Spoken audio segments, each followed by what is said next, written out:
तो नमस्कार प्यारे बच्चों, एक बार फिर से आप सभी का स्वागत है हमारे YouTube channel basic coaching centre Dalohar में। तो आज के हम लोग क्लास में पढ़ने वाले हैं क्लास जो 10th है, क्लास 10 का, ठीक है, इतिहास और इतिहास का पहला चैप्टर जिसका नाम है यूरोप में राष्ट्रवाद। ठीक है, यूरोप में जो राष्ट्रवाद है इसका हम लोग पूरा का पूरा अध्याय को इसी चैप्टर में समाप्त करने, यानी इसी वीडियोज में, इसी क्लासेस में हम लोग पूरा का पूरा अध्याय को समाप्त करने वाले हैं। और जो है पूरा अध्याय जो है समाप्त होगा।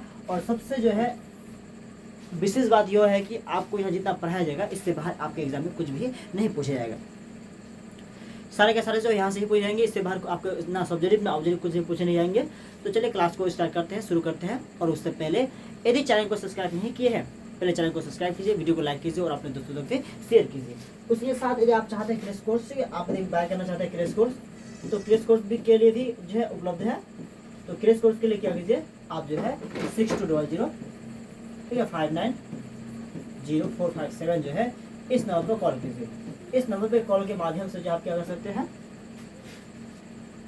क्रैश कोर्स जो है किसी भी सब्जेक्ट का आप बाय कर सकते हैं। सिर्फ और सिर्फ जो है 99 रुपये में किसी भी सब्जेक्ट का जो है 99 रुपये पे करके जो हम क्या कर सकते हैं, बाय कर सकते हैं। ठीक है, नहीं खरीद सकते हैं किसी भी सब्जेक्ट का मोस्ट, यानी किसी भी सब्जेक्ट का जो है मोस्ट इंपोर्टेंट सब्जेक्ट क्वेश्चन और ऑब्जेक्टिव क्वेश्चन दोनों के दोनों आप पा सकते हैं।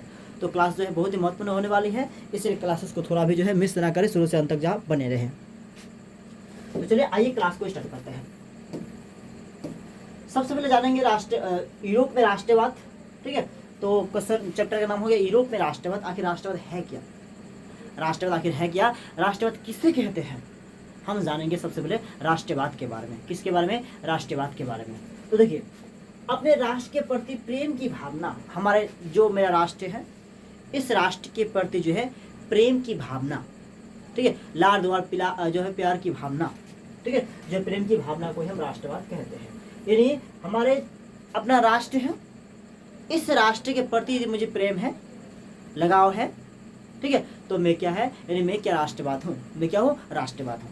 जैसे मान के चलो कोई क्या है, मैच हो रहा है, समझ सकते हैं, कोई मैच हो रहा है, कोई कबड्डी का या किसी भी खेल मतलब मैच हो रहा है। अब उसमें देखिए हमारे देश के और किसी अन्य देश के मतलब खिलाड़ी उसमें शामिल हुए हैं।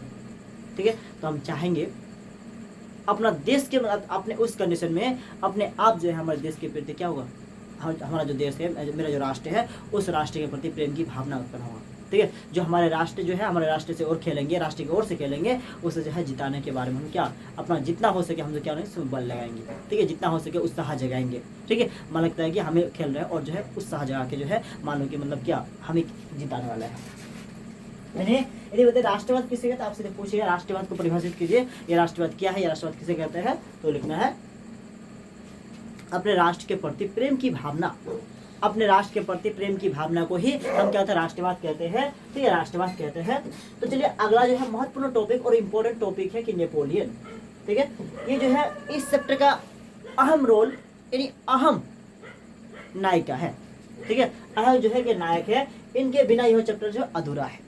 ठीक है, यूरोप में राष्ट्रवाद जो है, उस राष्ट्रवाद में जो है ये नेपोलियन है, इसका बहुत बड़ा हाथ है, ऐसा नहीं कि इतना बड़ा हाथ। ठीक है, कभी कभी पूछा जाता है, ठीक है, महात्मा गांधी का जो है आंदोलन में कितना बड़ा हाथ है, तो इतना बड़ा हाथ हो तो नहीं, तो कमोने के लिए हो गया। तो ये जो है नेपोलियन है, नेपोलियन में, ठीक है, नेपोलियन का जो है बहुत बड़ा हाथ है किसमें, यूरोप के राष्ट्रवाद में। ठीक है, यूरोप के जो राष्ट्रवाद है, यानी यूरोप में जो राष्ट्र की भावना है उसमें करने के लिए ये नेपोलियन का बहुत बड़ा हाथ है, यानी बहुत बड़ा इसका क्या है, फर्ज है। चलिए आइए हम समझते हैं।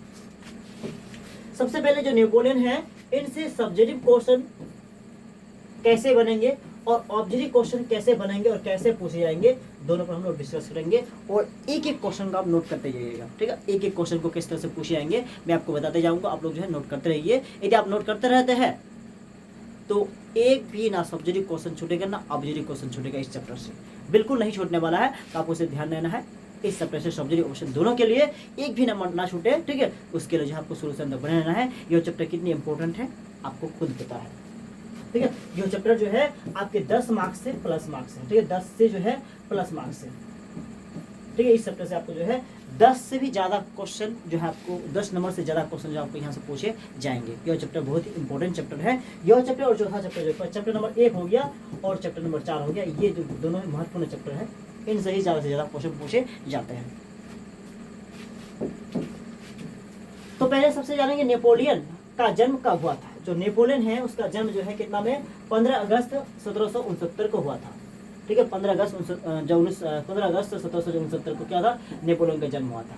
ठीक है। नेपोलियन एक महान क्या सम्राट थे। नेपोलियन क्या थे, तो एक महान सम्राट थे। सम्राट मतलब राजा होता है, तो राजाओं के राजा थे, यानी महान सम्राट थे, राजा थे। ठीक है।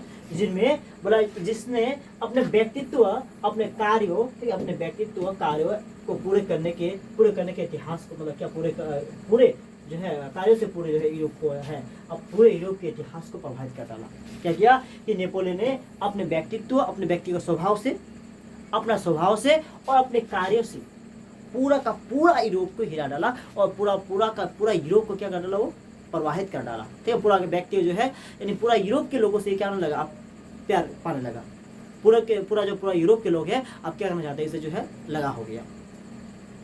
जैसे लग सकते हैं कि हमारे देश के अभी प्रधानमंत्री नरेंद्र मोदी, इसे जो है अधिक से अधिक लोग जो है 80% लोग जो है क्या इससे पसंद करते हैं। ठीक है। 80% लोग जो है इसे पसंद करते हैं। उस तरह यूरोप में भी जो है नेपोलियन को जो है सबसे ज़्यादा से ज़्यादा लोग जो उसमें प्रभावित करते, यानी पसंद करते थे, और उसके बात को मानते थे। यानी क्या किया, जो नेपोलियन है, ठीक है, नेपोलियन ने क्या किया, पूरा का अपने कार्य के बल पर जो है, अपने व्यक्तित्व के बल पर जो है पूरा का पूरा यूरोप को कर डाला, हिला डाला, यानी कर सकते हैं प्रभावित कर डाला। अपनी योग्यता के बल पर जो है वो 24 वर्ष की आयु में ही बोला सेनापति बन गया। ठीक है। बोला क्या, अपनी योग्यता, अपनी क्षमता के आधार पर, अपनी योग्यता, अपनी क्षमता के आधार पर जो है मात्र 24 साल की उम्र में ही क्या बन गया, सेनापति बन गया। यहाँ से आपको सब्जेक्ट क्वेश्चन पूछ सकता है कि नेपोलियन कितने वर्ष की उम्र में सेनापति बना। जो नेपोलियन है कितनी वर्ष की उम्र में जो सेनापति बना, तो आपको जवाब देना होगा कि नेपोलियन 24 वर्ष की उम्र में सेनापति बना। ठीक है। नेपोलियन का जन्म कब हुआ, तो 15 अगस्त जो है 1769 को नेपोलियन का जन्म हुआ था। नेपोलियन क्या था, तो नेपोलियन एक महान सम्राट था। ठीक है। महान क्या था, सम्राट था। ठीक है। यहाँ से जो है 3 क्वेश्चन अब तक बने हैं, ऑब्जेक्टिव क्वेश्चन यहाँ से जो है पूछे जा सकते हैं। ठीक है। उसने कई युद्धों में फ्रांसीसी की सेना को जो है जीत दिलाई। ठीक है। क्यों, मतलब युद्ध में जो फ्रांस से है, फ्रांस की सेना को क्या दिया, ये युद्ध दिलाया। ठीक है, दिलाया, और ठीक है अपना लोकप्रियता बोला हासिल कर ली। बोला है उसने कई जो है क्या किया कि युद्ध से फ्रांसीसी सेना को जीत दिलाया, और लोगों में क्या, लोग जो है उस देश के लोगों में क्या लोकप्रियता हासिल कर ली। फिर उसने जो है पीछे मुड़कर नहीं देखा और फ्रांस का शासक बन गया। ठीक है। पीछे मुड़कर कभी देखा नहीं, और फ्रांस जो है उसका वहाँ का एक शासक बन गया, वहाँ का लीडर बन गया, वहाँ का सम्राट बन गया।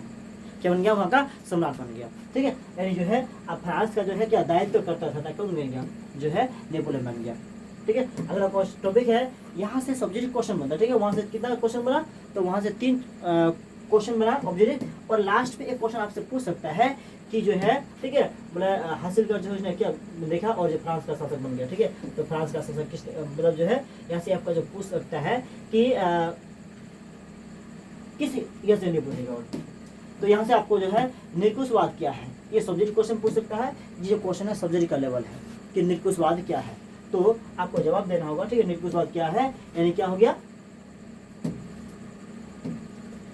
ऐसी सरकार या ऐसी शासन व्यवस्था जिनकी सत्ता पर किसी प्रकार का कोई बोला क्या अंकुश या रोक या टोक या ठीक है जांच या अंकुश लगाओ या लगाम लगाना, किसी भी तरह का मतलब यह व्यवस्था ना हो। बोला क्या कि एक ऐसी सरकार या शासन व्यवस्था जिनकी सत्ता पर किसी भी प्रकार का कोई बोला अंकुश या रोक या जांच, ठीक है, बोला या अंकुश लगाना, बोला क्या लगाम ना हो, ऐसी शासन को या ऐसी बोला क्या व्यवस्था हम क्या बोलते हैं, निरकुशवाद कहते हैं।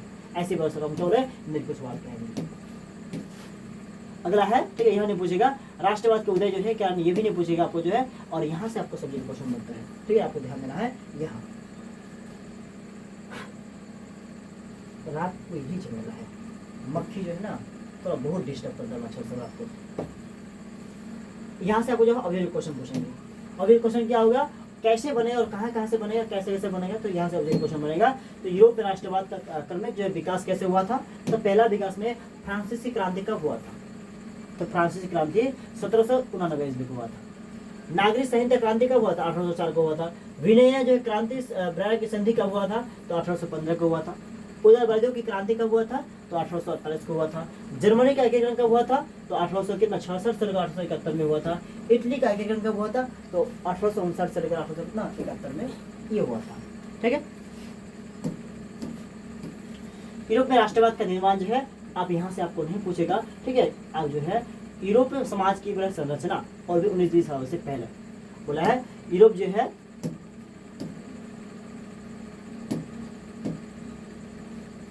ये बड़ा डिस्टर्ब करता है यूरोप।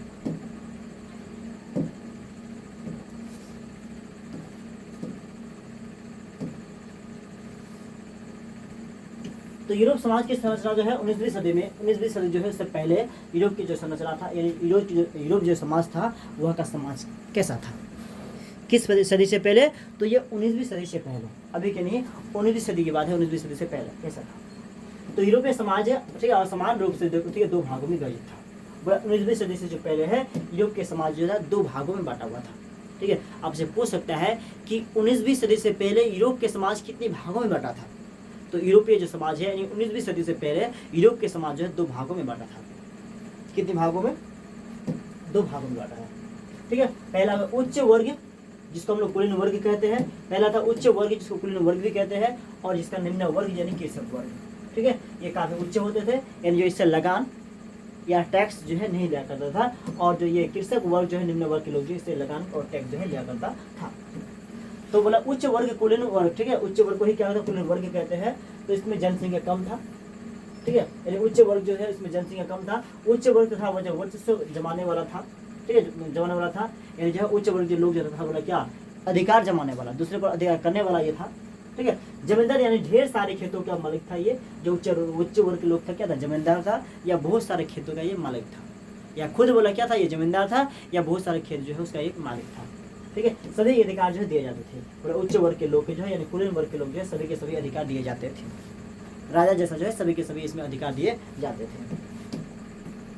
बोला कि निम्न वर्ग के जो है निम्न वर्ग के कृषक, जब ये क्या 19वीं सदी से पहले बोला निम्न वर्ग की जो कृषक है यानी कम जनसंख्या बोला क्या अधिक जनसंख्या था किसका, निम्न वर्ग का, और बोला जमीन थी हीन बोला या बोला जमीन थे तो जमीन थी न थी जमीन हीन या ठीक है यानी तो जमीन था ही नहीं या तो थोड़ा था या तो बोला किराए पर रहते थे।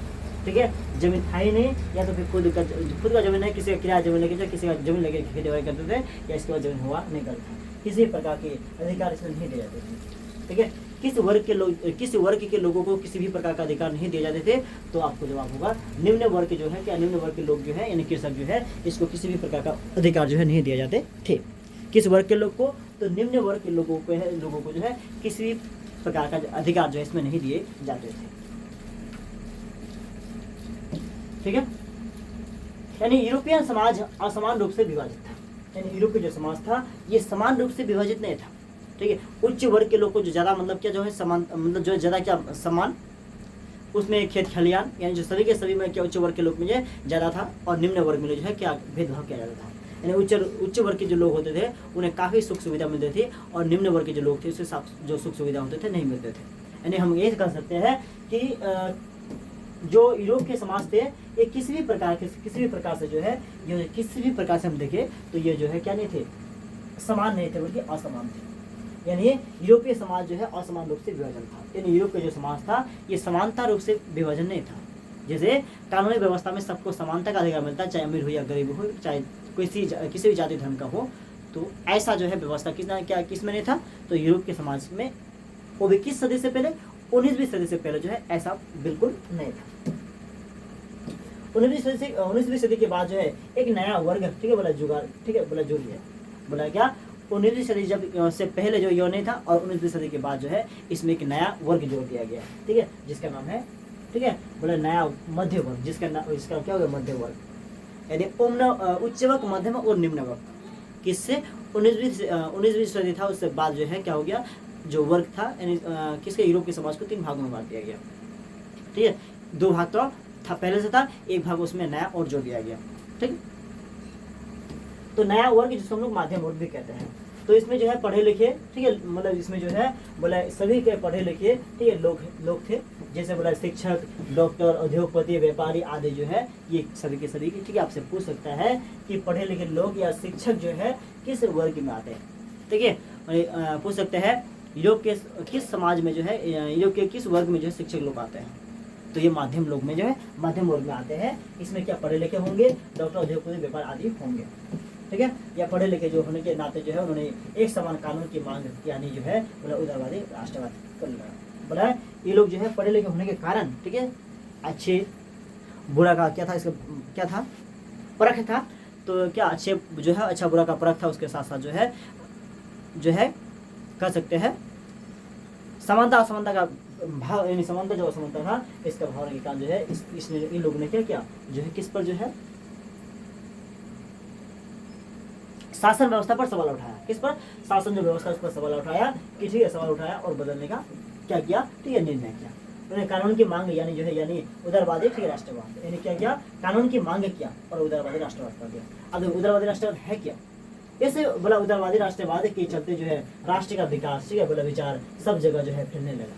बोला है जब लोगों के बीच में उदारवादी राष्ट्रवाद फैलने लगा, इस तरह का मतलब जो भावना, सभी को समानता का अधिकार मिलना चाहिए, ठीक है, सभी का जो है क्या समानता, सभी को समानता का अधिकार मिलना चाहिए, सभी को जो है एक ही वर्ग में रखे जाने चाहिए, किसी को उच्च वर्ग में, किसी माध्यम में, किसी को निम्न वर्ग में नहीं होने चाहिए। इस तरह से मतलब क्या हुआ, ठीक है, बात जब क्या चर्चा होने लगा तो लोगों के दिमाग में आया, ठीक, बिल्कुल सही बात है, ठीक है, वो भी मनुष्य, हम भी मनुष्य हैं, तो किसी को मतलब उच्च दर्जा, किसी को निम्न दर्जा, इससे जो है लोगों में क्या जागृत हुआ और यह बात जो है क्या ला जगह सभी के सभी जगह में फैलने लगा, सभी के सभी एरिया में, सभी के सभी जगह में फैलने लगा, सभी जगह, ठीक है। इसी वजह से 1700 कितना में 99 में फ्रांस की क्रांति हुई था, और इसी वजह से जो है, ठीक है, कितना में 1799 ईस्वी में जो है क्या फ्रांस में क्रांति हुआ था, फ्रांस में जो है उसमें क्रांति हुआ था। किस भेदभाव की वजह से, उच्च नीच की वजह से, समानता का भाव न होने से, ठीक है। इससे के राज्य के अंदर जो है जो भी बोला क्या नियंत्रण, ठीक है, यानी चीजें जैसे क्या पूंजी क्या, ठीक है, बोला आगमन पर जो है यानी था उसे खत्म कर दिया गया। इससे एक राज्य के अंदर जो भी बोला नियंत्रण था, जो भी कानून व्यवस्था था उसे खत्म कर दिया गया, लेकिन अलग अलग राज्यों के बीच जो है नियंत्रण बोला यानी बोला सीमा शुल्क खत्म नहीं किया गया, ठीक है। जो फ्रांस में जब क्रांति हुआ था तो फ्रांस के अंदर, इस राज्य के अंदर ये सारे व्यवस्था को खत्म कर दिया गया। जब फ्रांस में यह क्रांति हुआ था, यानी फ्रांस की क्रांति में जब यह क्रांति हुआ था, कौन सा क्रांति हुआ था कि समानता का भेदभाव होना चाहिए और समानता का भेदभाव नहीं होना चाहिए। कब हुआ था? तो 1800 कितना हुआ, 1799 में हुआ था, ठीक है। तो इन्हीं जब उस राज्य में क्रांति हुआ तो उस राज्य में हो क्या जो व्यवस्था था बिल्कुल हटा दिया गया, सभी को जो है एक वर्ग में लाया गया, सभी को समानता का अधिकार दिया गया। बट दूसरे राज्य में अभी तक ऐसा नहीं किया गया, नहीं कर पाया। अब जो है इसके लिए एक संगठन, ठीक है, बनाया गया जिसका नाम था बोला क्या, एक इसके लिए जो है सभी के सभी राज्यों पर, सभी के सभी जो है राज्य पर, उस देश के सभी राज्यों पर क्या यह कानून जो खत्म हो पाए, इसके लिए क्या बनाया, इसके लिए जो है इसके लिए एक संगठन बनाया, ठीक है, जिसका नाम था क्या बोला जोल बेराय, ठीक है, बोला क्या जोल बेराय, ठीक है। जोल बेराय का उद्देश्य क्यों बनाया है? जो जोल बेराय है इसका उद्देश्य था क्या कि मतलब जो 19वीं सदी के बाद जो है लोगों को 3 वर्ग में बांटा गया, उच्च, मध्यम और निम्न। तो क्या हो सभी को जो है तीनों वर्ग के लोगों को तीनों अलग अलग समानता जो मिलता था, तीनों को तीनों समान रूप से क्या समानता मिल पाए, ठीक है, तीनों को अधिकार एक जैसा हो, इसके लिए क्या बनाया, एक गठन का नाम गया जिसका नाम क्या जोल बेराय, ठीक है, जोल बेराय, जिसका नाम क्या जोल बेराय। जितने भी शुल्क बोला क्या अवरोध थे, जितने भी शुल्क अवरोध थे, शुल्क अवरोध थे, जितने उसका बाधक थे उसमें समाप्त कर दिया गया। और इसे ठीक है बोला जब रिलायंस जो है इस युद्ध के बाद, इस गठन के बाद, ये गठन जब उसके सामने मतलब क्या सरकार के यानी बोला क्या राज के सामने या सरकार के सामने, या फिर कह सकते हैं सरकार के सामने जब क्या बातें आवाज उठाया तो क्या करते हैं पूरा का पूरा जो है समाप्त कर दिया गया। मुद्राओं की संख्या दो कर दी, जो मुद्रा से उसकी संख्या को 2 प्रकार कर दी, तो सारी की सारी व्यवस्था को जो समानता का अधिकार दे दिया, खत्म कर दिया गया, और जो मुद्रा की संख्या को ठीक है 2 कर दी। इससे पहले है 30 से ज्यादा थे, इससे पहले कितना 30 से ज्यादा थे। नेपोलियन के समय जो है केवल पुरुष थी जिसके पास धन था वही जो है वोट दे सकते थे।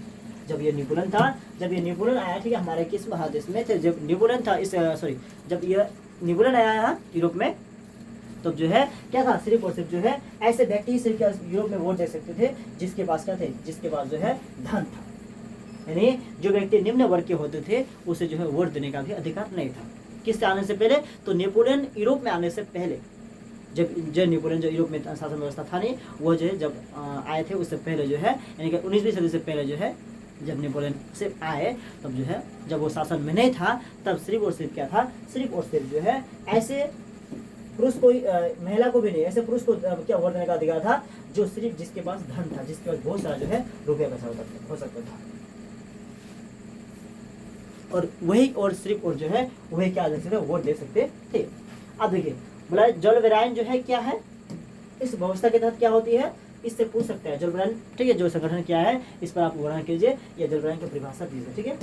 तो यह एक जर्मन बोला क्या शुल्क संघ है, शुल्क संघ है। ये जो है ये जर्मन क्या जोलवेराइन जो है ये जर्मन का एक शुल्क वाला संघ है, जिसमें अधिकांश जर्मन राज्य शामिल थे। अधिकांश जो है जर्मन के राज्य के लोग ही क्या थे, अधिक से अधिक से शामिल थे। जो है संघ जो है कितना 1884 ईस्वी में, ठीक है, ईस्वी में प्रसा की पहल पर जो है स्थापित हुआ था, ठीक है। आपसे पूछ सकता है क्वेश्चन जो है जोलवेराइन जो है इसकी गठन कब किया, जोलवेराइन संघ जो है पूछ सकते, जोलवेराइन जो संघ है इस संघ का जो गठन आपको, यह संघ का गठन कब किया गया, तो इस संघ का जो गठन है कितना 1884 से 1834 ईस्वी में किया गया था पहली बार जो है। इसमें जो है विभिन्न राज्यों के बीच बोला क्या शुल्क अवरोध को समाप्त कर दिया गया। इसका उद्देश्य था कि विभिन्न राज्यों में जो क्या एक अवरोध चल रहा था उसको समाप्त करना था, और जो है मुद्रा की संख्या 2 कर दी गई, ठीक है। और जो है क्या उसको समाप्त करने के बाद जो है मुद्रा की जो संख्या थी यानी टका जो रुपये पैसा होता है उसकी संख्या को 2 भाग कर दिया, जो पहले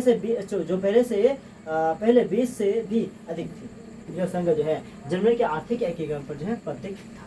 ये जो संघ था क्या जर्मन जो है उसके एकीकरण जो है उस पर भी क्या था एक प्रतीक था। यूरोप में राष्ट्रवाद, अभी आएंगे हम लोग, जो यूरोप है उसका राष्ट्रवाद कैसा था। तो यूरोप में राष्ट्रवाद चेतना और शुरुआत जो फ्रांस से ही हुई थी। बोला यूरोप में जो राष्ट्रवाद की चेतना जो हुई थी कहाँ से शुरू हुई थी, ये फ्रांस से ही शुरू हुआ था। क्योंकि सबसे पहले क्रांति जो कहाँ से हुआ, बदलाव की जो सबसे पहले क्रांति हुआ था फ्रांस से ही हुआ था। क्यों, क्योंकि बदलाव की जो क्रांति हुआ था सबसे पहले किस राज्य से हुआ था, जो है यूरोप के जो फ्रांस राज्य से ही हुआ था। जो फ्रांस राज्य है उससे ही हुआ था। और जो है बोला 1899 की फ्रांसीसी क्रांति और 1899 में फ्रांसीसी क्रांति भी हुआ था। तो देखिए क्या बोला है 1899 में फ्रांसीसी क्रांति राष्ट्रवाद की पहली बोला क्या अस्पष्ट अभिव्यक्ति, ठीक है, थी। इनसे फ्रांस में बोला राजतंत्र समाप्त कर जो है संप्रभुत्व फ्रांसीसी नागरिकों से होगी, ठीक है। क्या बोला है इसने जो है कि 1899 में जो क्रांति हुआ था, इस क्रांति के बाद क्या हुआ, इस फ्रांसीसी क्रांति राष्ट्रवाद की पहली जो है स्पष्ट अधिनियम था, ठीक है, अभिव्यक्ति थी। इनसे फ्रांस में जो है राजतंत्र था, फ्रांस में जो एक राजा का तंत्र था उसको समाप्त कर, ठीक है, बोला राज्य का तंत्र को समाप्त कर जो है बोला क्या समाप्त कर जो है बोला क्या प्रभु सत्ता जो है कि फ्रांसीसी नागरिक को सौंपी गई। जो प्रभु सत्ता, ठीक है, प्रभु सत्ता को सौंपा, ठीक है, सौंपा गया। किसको सौंपा गया, तो फ्रांस को सौंपा गया। इस क्रांति से बोला पहले फ्रांस एक बोला ऐसा राज्य था, बोला इस क्रांति से पहले जो फ्रांस एक ऐसा राज्य था जिसमें बोला क्या संपूर्ण भूभाग जो है एक निरंकुश राज्य का, ठीक है, बोला शासन था। इससे पहले जो है पूरा यानी जो पूरा का पूरा जो फ्रांस था, फ्रांस का जो पूरा का पूरा राज्य था, उस राज्य पर पूरा राज्य का अधिकार पर इस जमीन पर जो है किसका, वहाँ के राजा का शासन था। यानी वहाँ के जो राजा थे मतलब जमीन से टैक्स लिया करते थे, काफी भारी मात्रा में जो है निम्न वर्ग के लोगों से जो टैक्स लेके जो है क्या सरकार को चलाता था, ठीक है।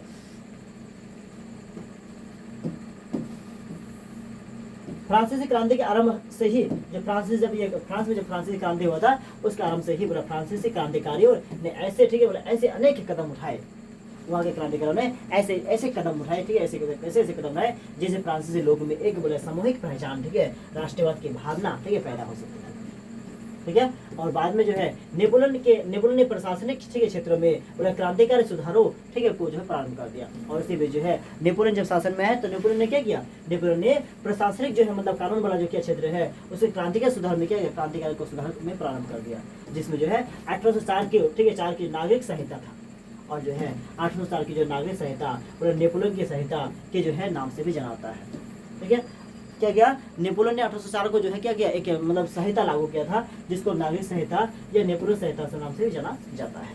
इसके अलावा जो है यूरोप में 19वीं सदी के शुरुआती दशकों में राष्ट्रीय एकता से संबंधित विचार उदारवाद से करीब जो है जुड़ रहे थे।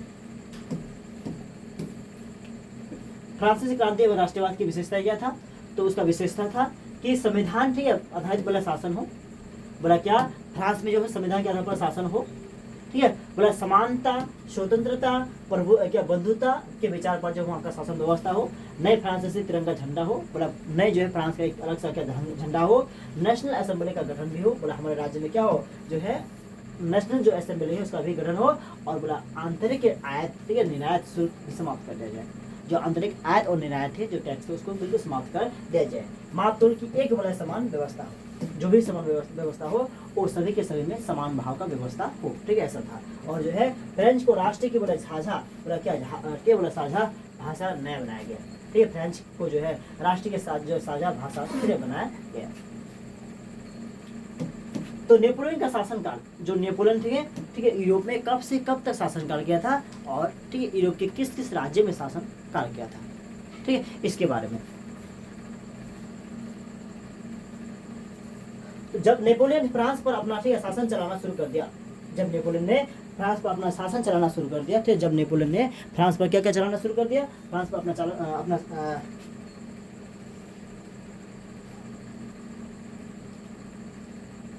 तो जब नेपोलियन ने फ्रांस पर अपना शासन चलाना शुरू कर दिया, उन्होंने फिर प्रजातंत्र, ठीक है, को हटाकर जो है राजतंत्र को स्थापित कर दिया। ठीक है, जो प्रजा का तंत्र उसे हटाकर फिर से राजतंत्र जो है को स्थापित कर दिया गया।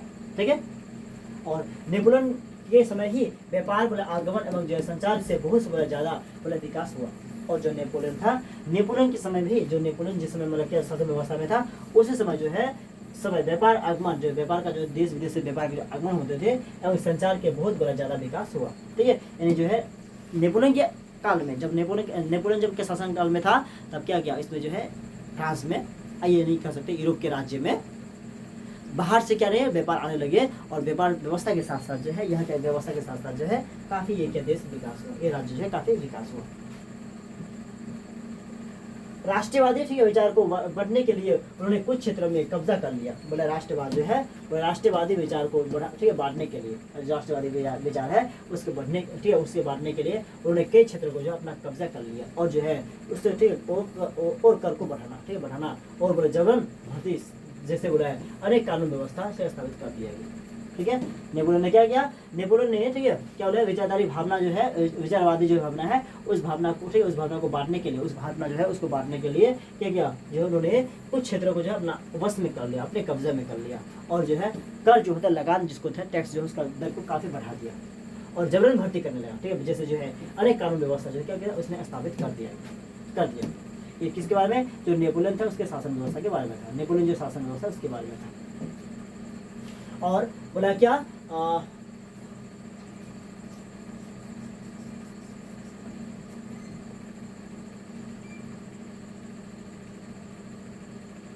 यहाँ से छोड़ दिया।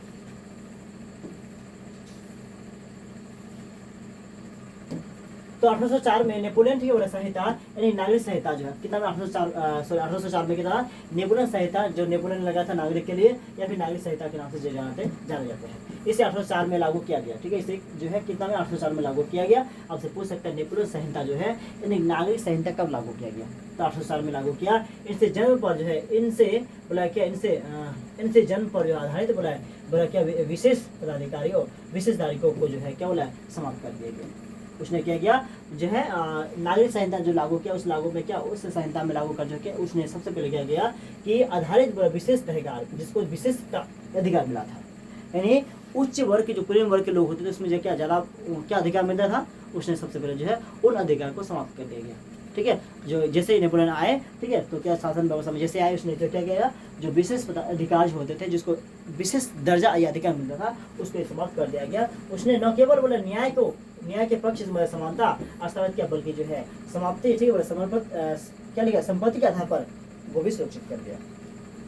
जब नेपोलियन शासन व्यवस्था में आए, जब क्या नेपोलियन जो शासन व्यवस्था में आए तो सिर्फ क्या किया उसने जो है लोगों के बीच में जो क्या भेदभाव था उसको समानता नहीं, बल्कि जो है जो लोगों के 19वीं सदी से पहले जो क्या था लोग था, ठीक है, जो मतलब क्या व्यवस्था दो था, उस जो उच्च और निम्न होते थे दोनों के भेदभाव को मतलब दोनों को जो है क्या वर्ग को समान कर दिया। समान के साथ साथ जो है संपत्ति जो होते थे जो निजी संपत्ति होते थे उन संपत्ति को भी क्या कर देश ने जो है समानता बंटवारा कर दिया, समानता का वाला स्थापित ठीक है स्थापित कर दिया, बल्कि जो है अधिकार क्या बोला संपत्ति के अधिकार को भी ये सुरक्षित कर दिया, संपत्ति जो है उसका अधिकार को भी सुरक्षित कर दिया। ठीक है, 804 की नागरिक संहिता की विशेषता क्या था ये पूछ सकता है आपके सब्जेक्ट क्वेश्चन ये बनते हैं कि 804 की नागरिक संहिता जो है उसकी क्या विशेषता है।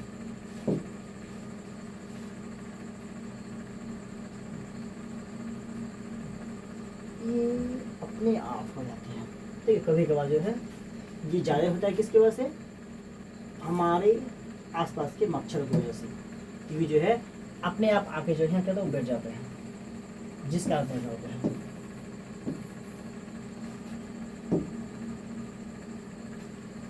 जहाँ तक टच हो जाते हैं और जो है टच होने के बाद जो है क्या करता है वो, ठीक है, जहाँ नहीं करना चाहिए वहीं क्या जो है कर देता है। ठीक है, जहाँ ओके क्लिक नहीं करना चाहिए, सिर्फ वही जगह पर जाकर ओके या क्लिक करते हैं।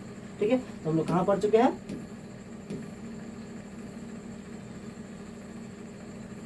कर्मिक विकास हो चुका है, ये कुलीन वर्ग मध्यम वर्ग भी हो चुका है। ठीक है, राष्ट्रवाद हो चुका है, तो ये भी हो चुका है। यूरोप में राष्ट्रवाद जो है भी पढ़ चुके हैं। फ्रांसीसी क्रांति की विशेषताएं क्या था, ये पढ़ने वाला है। इसका जो है कितना टॉपिक है, और आपको उससे ज़्यादा पढ़ने को नहीं मिल सकता, और ठीक है काफ़ी है, और भी काफ़ी है। ये चैप्टर जो काफ़ी लंबा है, और जो है इससे ज़्यादा से ज़्यादा क्वेश्चन भी पूछे जाते हैं। यह चैप्टर काफ़ी लंबा है, और काफ़ी लंबा है, इन्हें हमें 2 पार्ट्स में पढ़ने को मिलेगा। लेकिन पहले पार्ट में पढ़ते हैं तो ये काफ़ी लंबा हो जाएगा। ये 2 पार्ट्स में पढ़ते हैं तो इजीली हम पढ़ सकते हैं, आसानी से पढ़ सकते हैं।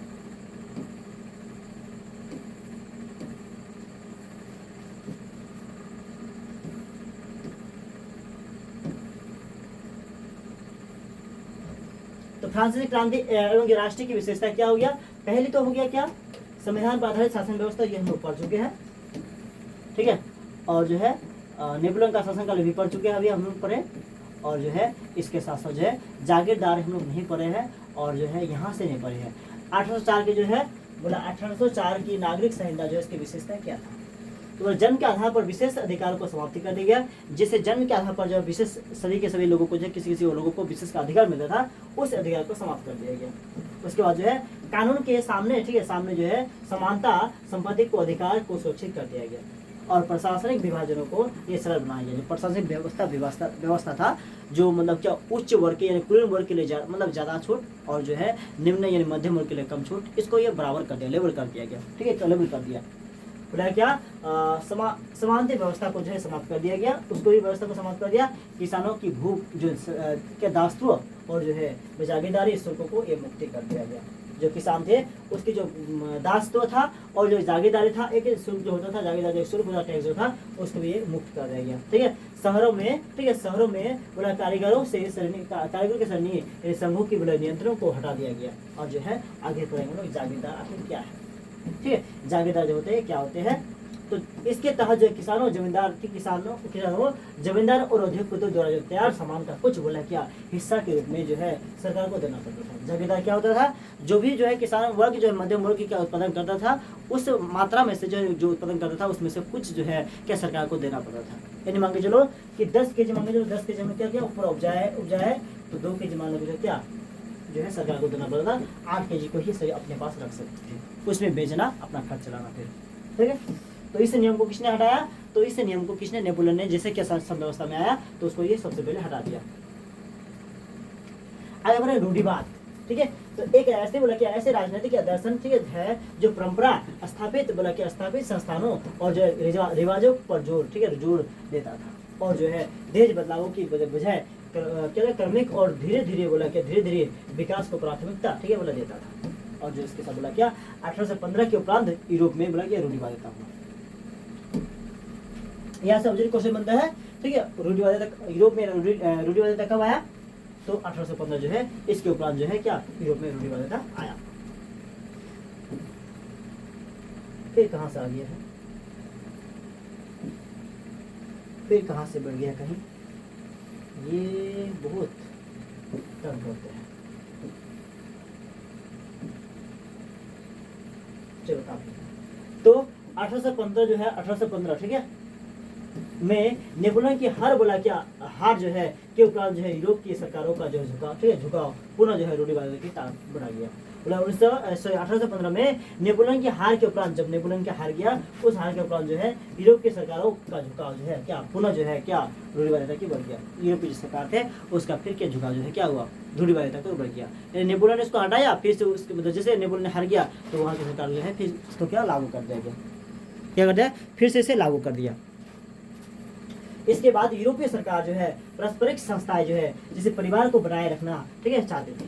ठीक है, क्या चाहते थे वो, जो इसके बाद जो है यूरोपीय जो सरकार जो है प्रारंभिक जो है संस्थाएं जो है और परिवार जो है को बनाए रखना चाहते थे। जो प्रारंभिक व्यवस्था था जो नेपोलियन ने हटा दिया था, उसको फिर वहाँ की सरकार जो है क्या प्रारंभिक संस्थाएं जो है फिर से लागू करना चाहते थे। ठीक है, जैसे कांग्रेस जो है फिर से क्या ना पुरानी व्यवस्था को लागू करना चाहता है। बहुत सारा जो है वुल्फ कानून है, बहुत सारा कानून ऐसा होता है जिसको बहुत काफ़ी छूट देकर रखी है, तो उस मतलब उस कानून को क्या है जो बीजेपी हटाते हैं, लेकिन क्या जो कांग्रेस जो है फिर उसे जो है क्या लाना चाहते हैं, उस कानून को ला के रखना चाहते हैं। इसके लिए उन्होंने जो है नेपोलियन के समय जितने भी बोला क्या बदलाव हुए थे, बोला इसके लिए जो नेपोलियन के शासनकाल में जितने भी बदलाव हुए थे, ठीक है, हुए थे, उन सबको बोला उन सबको खत्म कर दिया गया। जैसा जो है फिर क्या जो यूरोपीय सरकार का क्या शासन आया, तो नेपोलियन ने जितना भी मतलब क्या कर दिया, जितना भी मतलब क्या बदलाव किया था, तो सभी के सभी बदलाव पर समाप्त कर दिया, जिसके लिए एक बार समझौता किया गया। ठीक है, समझौता किया गया जिसका नाम था बोला क्या विनय समझौता, ठीक है, या विनय संधि। इसके लिए एक समझौता रखा गया कि क्यों जो है कि नेपोलियन ने जो भी कानून व्यवस्था को हटाया, ठीक है, जो लोगों को मतलब क्या राहत दिलाया, उन्हें क्यों हटाया गया, ठीक है, इसके लिए क्या सरकार के सामने सरकार से मिलकर जो है क्या आम जनता ने क्या क्या मतलब क्या कहा जाए तो एक समझौता रखा, बातचीत रखा। उस समझौता का नाम क्या हो गया, उस समझौता का नाम हो गया, ठीक है, जिसका नाम था क्या बोला विनय समझौता, या फिर जिन्हें विनय संधि भी कहते हैं। विनय समझौता या विनय संधि जो है इस नाम से जो है जाने जाते हैं। आगे जो विनय कांग्रेस में क्या थे, ये जो है 1915 में ब्रिटेन, ठीक है, ब्रिटेन, प्रसा, रूस और जो है ऑस्ट्रेलिया जैसे यूरोपीय शक्तियों, ठीक है, जिन्होंने मिलकर जो है नेपोलियन को हटाया, ठीक है, हराया। बोला क्या 1915 में ब्रिटेन सरकार, ठीक है, ब्रिटेन, प्रसा और रूस, कौन थे, ब्रिटेन, प्रसा और रूस, तीनों के तीनों मिलकर जो है ऑस्ट्रेलिया जैसे जो है यूरोपीय शक्तियां, जिन्होंने बोला क्या मिलकर नेपोलियन को हटाया, ठीक है, जिसने मिलकर जो नेपोलियन को हटाया, इसके प्रतिनिधित्व यूरोप के लिए एक बोला क्या समझौता तैयार करने के लिए बोला विनय में, ठीक है, विनय में इकट्ठा हुए, जिसने भी अध्यक्षता ऑस्ट्रेलिया के जो बोला क्या चांसलर क्या रहे ड्यूक बोला मेटरनिक ने भी की। इसने क्या मेटरनिक गिफ्ट जो है उसने भी किया, क्या किया, प्रतिनिधि जो यूरोप के लिए जो है क्या है समझौता तैयार करने के लिए क्या विनय इकट्ठा हुए जो लोग थे, जितना भी मतलब अध्यक्ष में शामिल हुआ था, उस ठीक है उस ऑस्ट्रेलियन के चांसलर जो है क्या डेवलपमेंट ने भी किए थे, उसका समर्थन उसने भी क्या मेटरनिक ने भी किया था। संधि के तहत जो है मतलब मुख्य 3 निर्णय क्या, जब ये विनय संधि हुआ था, इस संधि के तहत जो है 3 जो है मुख्य अहम जो है क्या लिया गया, फैसला लिया गया। पहला हो गया, पहला फ्रांस की बोला सीमाओं पर जो है कई राजा, ठीक है, कई राज्य कायम कर दिया गया, ताकि जो है भविष्य में बोला अपना, ठीक है, भविष्य में फ्रांस अपना विस्तार न, ठीक है, कर सके। बोला सबसे पहले फ्रांस की सीमा पर जो है एक राज्य का कायम कर दिया गया, क्या कर दिया, एक सीमावर्ती में उससे जो है एक सीमावर्ती में रखा गया, उससे सबसे पहले एक राज्य घोषित कर दिया गया, ठीक है, गया, ताकि भविष्य में जो है फ्रांस अपना जो है विस्तार न कर सके और कभी जो अपना विस्तार कभी न कर सके। फ्रांसीसी क्रांति के दौरान जो है फ्रांसीसी क्रांति जो इसके दौरान जो है ठीक है हटाए गए पूर्व क्या ठीक है बोला कि पूर्व वंश को सत्ता से बाहर, ठीक है, बाहर कर दिया गया। और तीसरा जो है राजतंत्र को फिर से जारी कर दिया गया। और तीसरा क्या किया, फिर जो राजतंत्र था प्रजातंत्र राजतंत्र को फिर से क्या जारी कर दिया और पूर्व वंश जो है उसको सत्ता से बाहर कर दिया गया, ठीक है। 1915 की विनय संधि की विशेषता क्या था, 1915 में जो विनय संधि हुआ था क्यों हुआ था, उसकी विशेषता क्या था, पहला में थी फ्रांस में बुर्ग, ठीक है, राजवंश की बोला क्या पूर्ण स्थापना, फ्रांस में जो बुर्ग राजवंश था उसका फिर से क्या हुआ, मतलब जो है उसका स्थापना कर दिया, उसका फिर से लागू किया गया। और जो इसका मुख्य उद्देश्य बोला पूरे यूरोप में, इसका मुख्य उद्देश्य यूरोप में कई जो है क्या रूढ़िवादिता व्यवस्था, ठीक है, रूढ़िवादिता व्यवस्था कायम करना था, ठीक है, यानी जो यूरोप की जो क्या थे जो सरकार थे वो फिर से जो रूढ़िवादिता को ही कायम करना चाहते थे, ठीक है, फिर से जो है जो नियम लागू थे उसने जो क्या बनाया था उस नियम को फिर से लागू करना चाहिए। अपनी सरकार जैसे ही आया तो फिर से लोगों पर जो है अत्याचार करने लगा, लोगों जो है क्या लोगों को जो है फिर से क्या गया उच्च वर्ग निम्न वर्ग में बांटने लगा, ठीक है। नेपोलियन ने क्या किया, सबको समान रूप में बांट दिया, तो वहाँ के फिर क्या जो जैसे यूरोप सरकार आए तो सरकार आने के बाद जो क्या उच्च वर्ग और निम्न वर्ग को फिर से बंटवारा करने लगा, ठीक है। फ्रांस ने बोला क्या, फ्रांस जो है फ्रांस ने ठीक है इलाकों पर से फ्रांस ने उन इलाकों पर सबसे पहले क्या आधिपत्य खो दिया जो उसने जो है नेपोलियन के ठीक है समय जीते थे। बोला क्या, और क्या किया फ्रांस ने उन इलाकों को खो दिया जिसने जो है क्या जब नेपोलियन क्या था शासन व्यवस्था था उसको जो है उसने जो क्या समय जीता था। फ्रांस की सीमा विस्तार पर रोक, ठीक है, रोक के हेतु जो है नए राज्य को स्थापना कर दिया गया। बोला क्या कि फ्रांस जो है उसकी सीमा को विस्तार कर दिया और ठीक है उस पर रोक लगा दिया और जो नए जो राज्य उसकी क्या कर दिया स्थापना कर दिया गया, ठीक है, यूरोप में क्रांतिकार।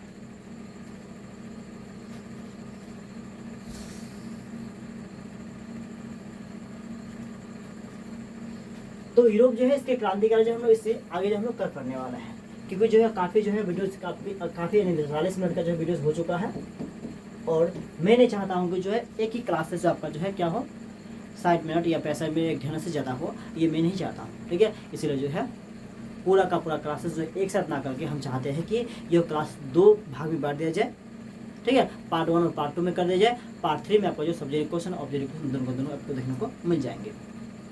तो इस क्लास में सिर्फ हम रखते हैं इतना ही। तब तक के लिए जय हिंद, जय भारत। आपका दिन शुभ हो, बेहतरीन से बेहतरीन हो। क्योंकि जो वीडियोस बनते हैं रात्रि के समय बनता है, इसलिए आप सभी का शुभ रात्रि।